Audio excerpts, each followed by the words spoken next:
1917 is directed by Sam Mendes, and this is the same director as Skyfall and Spectre especially, and this is the epic World War film, World War I film, and this is the story of two young soldiers during World War I who are given the task to deliver a message to call off an attack, one particular attack with the Germans. They have to travel from one point to another before the Germans retreat. This film, wow. Just wow. I was very much looking forward to watching this film all year. Despite seeing any trailers or anything like that, I wanted to go into this film blind, really. I knew one very important thing about this film in terms of its achievement, but that's it. That's it.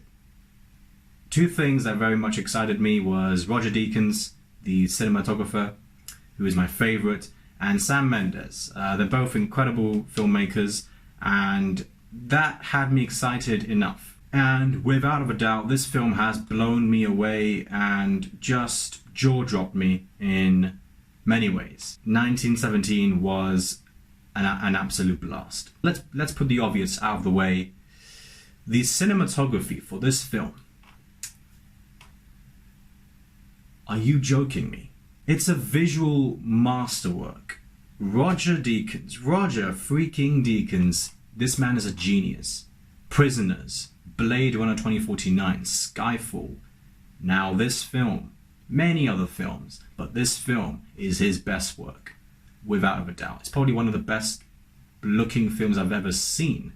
One of the main reasons as to why this film just feels so immersive and such a technical achievement is because of this man and his talent and ability of holding a camera and moving it around to make it look so appealing.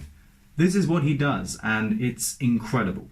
But of course, Roger Deakins and Sam Mendes can't take the entire credit of this film. Lee Smith is the editor for this film, and he does an incredible work of making it look so real in terms of it actually being in the style of a one-shot film. The continuity editing is so on point, and it made me think that, is this film actually in one shot? How did they manage to do this?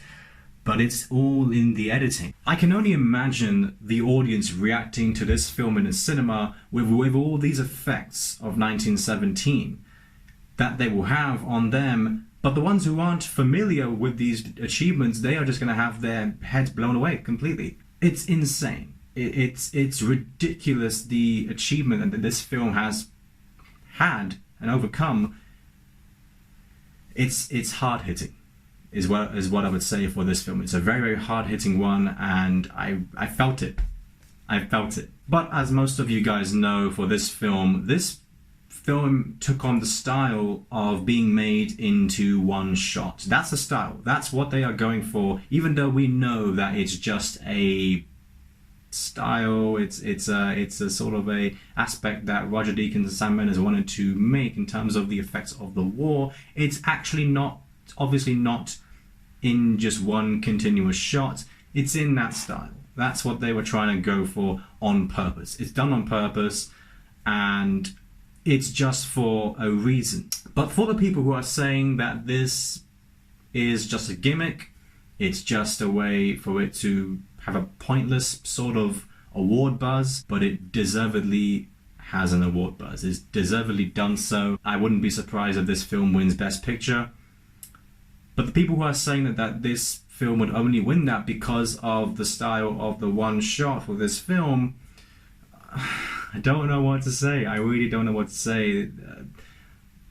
For them saying that there is no reason to do this, there is every reason to do this, guys. Think about it. This is a war film. This is an epic war film. Why wouldn't you have that idea, that genius idea of making it into the style of one shot? Come on. The effects of war, it's perfect. The experience of watching this film, this is how I felt. As soon as the film begins on the big screen, you're there, you're sat on your seat, There was no rest. It just began and there was nothing else that you could do about it but just be glued to the screen. The way the camera moves around for us to realize who these main characters are, the way it follows them, it's like we are following them while being surrounded in the trenches and in that really intense atmosphere of the war. There really wasn't a single time that I wanted to get out of my seat, because from start to finish, you follow these characters and every single thing and every single location that they are going to. I didn't want to get out of my seat. I needed to use the bathroom, but I refused to. I didn't want to. I didn't want to miss out a single important thing, because that's the thing that I felt. If I get up, I'm gonna miss something, because there isn't any, there isn't any sort of cutscenes or anything like that to pass time. It's in the present. It's in now, and it's all happening in front of you, and it's so exciting, and I love that so much. 1917, it pretty much captures the trench warfare of World War with that raw intensity. There isn't blood, violence, there isn't anything like that. There is nothing, it's not necessary. It's just a pure heart of these soldiers trying to make it from one point to another to deliver a message, to make their presence pretty much known and realize that they are worth something. One of the main characters, he has a brother on the other side of that point, and so he's trying to not only call off the attack to deliver that message, but he's also trying to make it to his brother. That's the character motivation that this film has. There are some scenes that are just nail-bitingly suspenseful. They are insane, and they had me going crazy. There are so many settings and locations in which you think, like, how can they possibly survive? And that's just not just a rhetorical question, but you're actually asking this. For example, one scene, they are in this abandoned place, this abandoned house, abandoned little home, and it's dark, gloomy, dark setting. They're not aware of what they are surrounded by, and there are booby traps everywhere. There are traps everywhere, wire traps in which you step over them or you step through them, you will get blown up completely. There will be explosions everywhere. And you're thinking, oh, that's fine. You just don't need to go near them and you'll be okay. But there are rats in this apartment, and so it just creates a massive jump scare so successfully and so effectively that I literally was terrified. For those who are pretty much comparing this film to a film like Dunkirk, don't. Just stop, because those two films are very, very different. You can't compare the two. World War I and World War II. That's the difference, pretty much. That Christopher Nolan had his vision. He had his message that he was trying to give for Dunkirk. 3 stages, 3 points, told simultaneously. Sam Mendes, World War I. He had his message, and both filmmakers, they are incredible storytellers in their own films. So there is no comparison needed. I love both films, but when it comes down to personal preference, I would probably have to say 1917 with this film. I just love the fact that the way it was shot, the way it was done, the way it was executed. Dunkirk is a fantastic film, no doubt in my mind.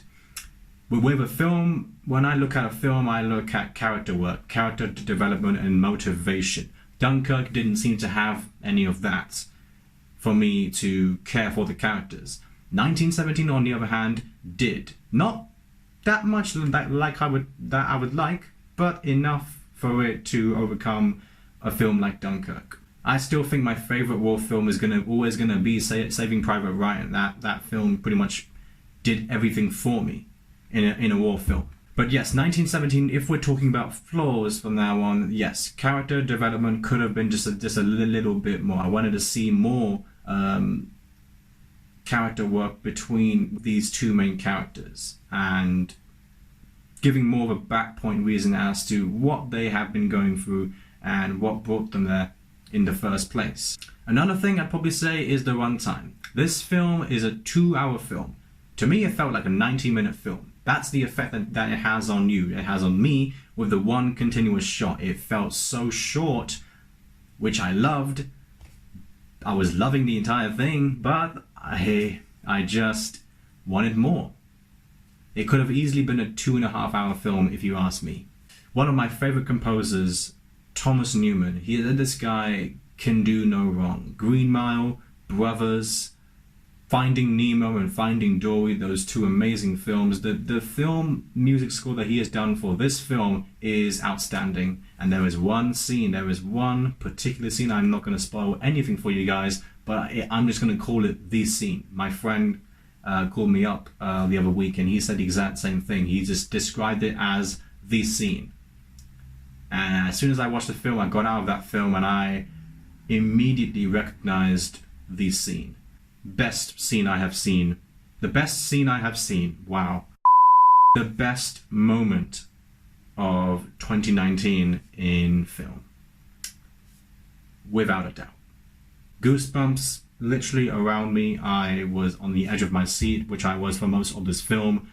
Nonetheless, 1917 is an absolute blast. If you like to go to cinemas, only not too much, but to only the films that you would like to see in terms of the big budgets, of the big sort of worthy films to go and see in the big screen, this is the perfect example for them. This is made for the cinema.